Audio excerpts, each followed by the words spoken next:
जय माँ तारातारिणी। आसतु आज जानिबा तारातारिणी मंदिर किसी ऐतिहासिक कथा और तार भितरी रहस्य। तारातारिणी मंदिर ओडिशार गंजाम जिले में अवस्थित हिंदू धर्मर शक्ति स्वरूपिणी देवी पुण्यश्वरी माँ तारातारिणी शक्तिपीठ। आम देश में विभिन्न 51 शक्तिपीठ मध्यरु यह अन्यतम अटे। यही शक्तिपीठ में तारा और तारिणी रूप में दुई भौणी पूजा पाउछन्ति। मानसिक पूर्ण करुवा यह पीठर महिमा जोगुं यह बेस प्रसिद्धि लाभ करिछि। भारत में थिबा सबु प्रसिद्ध शक्तिपीठ मध्य माँ तारातारिणी पीठर स्वतंत्रता रही। यह स्तनपीठ होइतिबारु देशर 4टी आदिशक्तिपीठ तंत्रपीठ मध्यरु अन्यतम। यही पीठ साबरी वैदिक बौद्ध वैष्णवी परमतंत्र और शक्तिपीठ भाव में प्रसिद्धि लाभ करिछि। यह पंचदेवता उपासनार एक प्रमुख पीठ अटे। प्राचीन कलिंग राज्यर माँ हेउचंती इष्टदेवी। नौवाणिज्य परंपरा और साधु मानकर माँ तारातारिणी इष्टदेवी। पीठ निकटरे थिबा विश्वर प्राचीन और सुविशाल बंदररू तेणु अनुष्ठान और पूजार्चना सहित आरंभ होता विदेश को वाणिज्य यात्रा। 999 पाहाच नौवाणिज्य परंपरार प्रतीक। जाभा सुमात्रारू फेरुथिबा चिट्टी रामायण नामक साधवर समुद्र मध्य जीवन बंचाई माँ से निर्माण करथिला एही 999 पत्थरर पाहाच। बौद्ध धर्मर देवी तारांकार यह होची उत्पत्ति स्थल। माँ तारातारिणी पीठरे एक बुद्ध मूर्ति पूजा पाउथिबा बेले माँ तारातारिणी मंत्र तंत्र और पूजा पद्धति सामान्य परिवर्तन सह बौद्ध तारांकार अर्चना पाई मध्य व्यवहार होउची।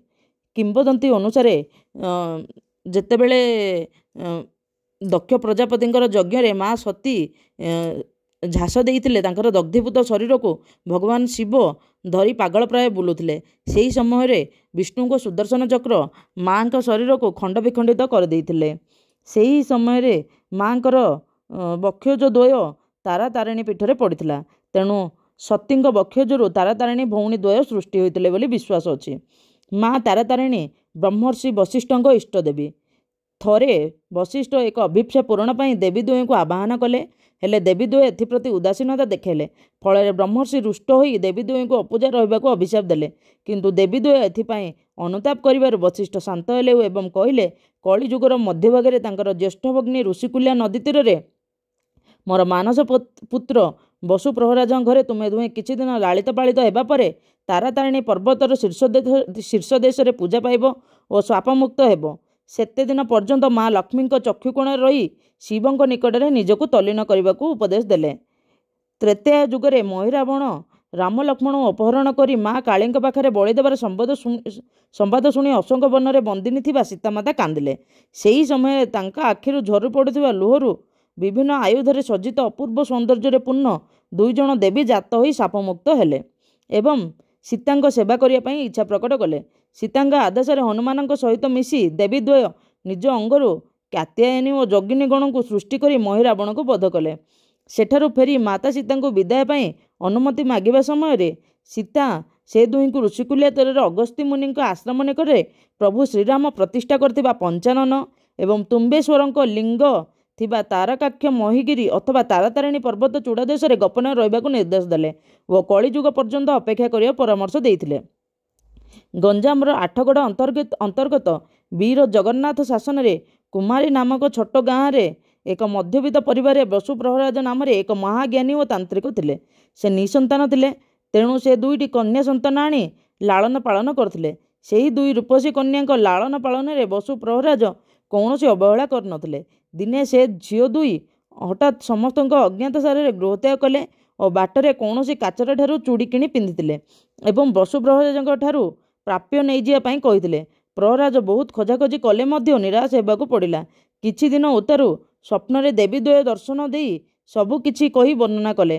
प्रहराज को स्वप्नदेश हैला जे से 2 भौणींकर पूर्णगिरी पर्वत उपर अवस्थान करचंती। से दिन राति शेष प्रहर शଯ୍या त्याग कर समस्त अज्ञात सारे बसु प्रहराज एकुटिया तारातारिणी पर्वत उपर पहुँचले। सेठारे देखिले स्थानाकृति 2टी शिला पूर्णगिरी पर्वत उपर अवस्थान करचंती।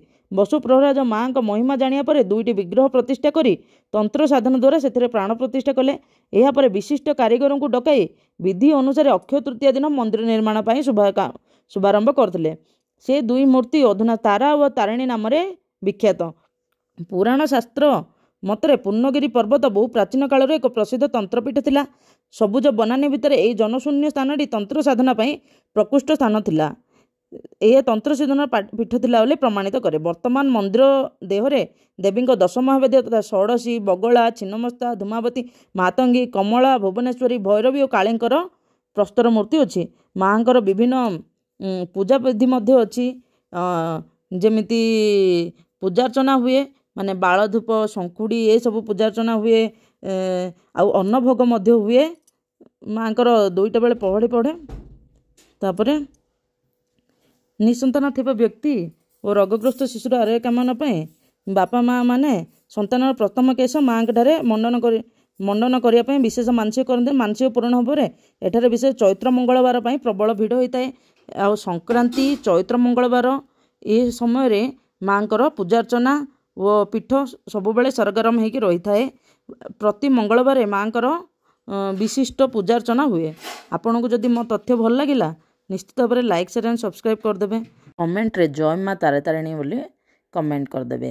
ଜୟ ମା ତାରାତାରିଣୀଙ୍କର ଜୟ ହେଉ। ମା ସମସ୍ତଙ୍କର ଦୁଃଖ ଦୂର କର। ଜୟ ମା ତାରାତାରିଣୀଙ୍କର ଜୟ ହେଉ।